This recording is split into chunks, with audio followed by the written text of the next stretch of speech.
বিসমিল্লাহির রহমানির রহিম। প্রিয় শিক্ষার্থী বন্ধুরা, আশা করি সবাই ভালো আছো। আজকে আমি আরেকটি নতুন লেকচার নিয়ে তোমাদের মাঝে হাজির হয়েছি।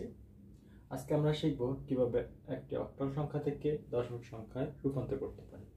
তাহলে উদাহরণ হিসেবে আমি প্রথমে একটি অক্টাল সংখ্যা নিব 472.72, অর্থাৎ এটি একটি অক্টাল সংখ্যা আমি লিখলাম। এবার এই অক্টাল সংখ্যাটিকে আমি দশমিক নম্বরে রূপান্তর করব।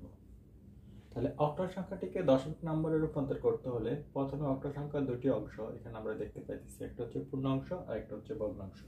তাহলে পূর্ণাংশটুকু আমরা প্রথমে লিখব 472। এবার পূর্ণাংশের প্রত্যেকটি প্রতীকের সাথে অর্থাৎ প্রত্যেকটি অঙ্কের সাথে আমরা বেস 8 দিয়ে গুণ করব। আগের মতো 4 × 8 প্লাস 7 × 8 প্লাস 2 × 8, এবং ডান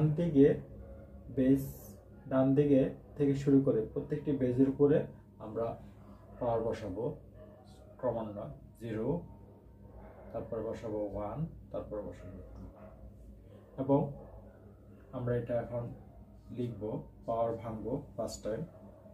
80² মানে হচ্ছে 16, 8 × 8 = 64 প্লাস 7 × 8⁻1 মানে হচ্ছে 8 প্লাস 2 × 8⁻0 মানে হচ্ছে 1। এবার আমরা গুণ করব, এটা গুণ করে তারপর আমরা যোগ করব। তাহলে গুণ করলে আমরা হবে 4 × 4 = 16, 16 6, হাতে আছে 1, 4 × 4 = 24, আর 2 আর 1 25, অর্থাৎ 256 প্লাস তারপর লিখব 7 × 8 = 56, 56, তারপর লিখব 2 × 2 অর্থাৎ 2 × 2। এবার আমরা যোগ করব 2 6 6 12 14, 14 4, হাতে আছে 1, আর 5 5 10, আর 1 11, 1 হাতে আছে 1, 2 3। আমরা সংখ্যাটি পেলাম 314, অর্থাৎ এখানে লিখব 314। এবার এটার যেহেতু দুটি অংশ, আমরা একটা অংশের কাজ কমপ্লিট করলাম, বাকি অংশটুকু আমরা দেখতেছি 0.72। তাহলে 0.72 সেম ভাবে 7 × 8 আর দিয়ে গুণ করব প্রত্যেকটি প্রতীকের সাথে, তারপর লিখব 2 × 8। লেখার পর প্রত্যেকটি প্রতীকের উপরে আমরা পাওয়ার বসাবো -1, তারপর বসাবো -2। এখানে এই পাওয়ারটা বসাবো আমরা বিশেষ করে বাম দিক থেকে। এই ক্ষেত্রে আমরা পাওয়ার বসাচ্ছি ডান দিক থেকে, কিন্তু এই ক্ষেত্রে আমরা পাওয়ার বসাবো বাম দিক থেকে। তাহলে আমরা এখন লিখব 7 × 1/8 প্লাস তারপরে 2 × 1/8²। এবার আমরা এটাকে ভেঙে লিখব 7/8 প্লাস এখানে লিখব 2 × 8² মানে হচ্ছে যে 64, তারপর 1/64।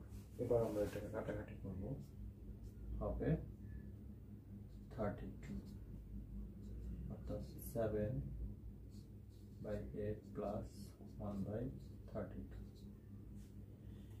এবার আমরা এটাকে লসাগু করব, অর্থাৎ 8 আর 32 এর লসাগু কত হবে আমরা দেখি নেই। প্রথমে আমরা 8 দিয়ে দিই, 8 × 8, এরপর আমরা লিখব 4 × 32। এখানে একবার আর যাবে না, তাহলে 4 × 32 লসাগু আমাদের 32 হবে। তাহলে এখানে লিখব 32, তারপরে 4 × 32 4 প্লাস 4, 4 × 7 = 28, 28 প্লাস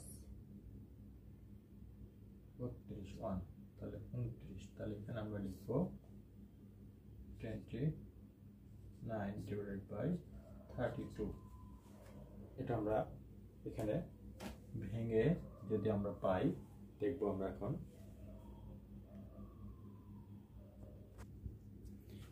প্রিয় শিক্ষার্থী বন্ধুরা, আমরা এখন 29/32 এটাকে যদি আমরা ভেঙে লিখি তাহলে আমরা পাবো এখন এই 0.962 ডট ডট ডট, এটা আনলিমিটেড, এটা ভাগ যাবে। তাহলে এই অংশটুকু আমরা এখানে এখন লিখব 962 ডট ডট ডট। আশা করি প্রিয় শিক্ষার্থী বন্ধুরা তোমরা এই অংশটুকু বুঝতে পারছো সকলে। যদি না বুঝে থাকো কমেন্টের মাধ্যমে জানাবে। সবার সুস্বাস্থ্য কামনা করছি। Thank you everyone.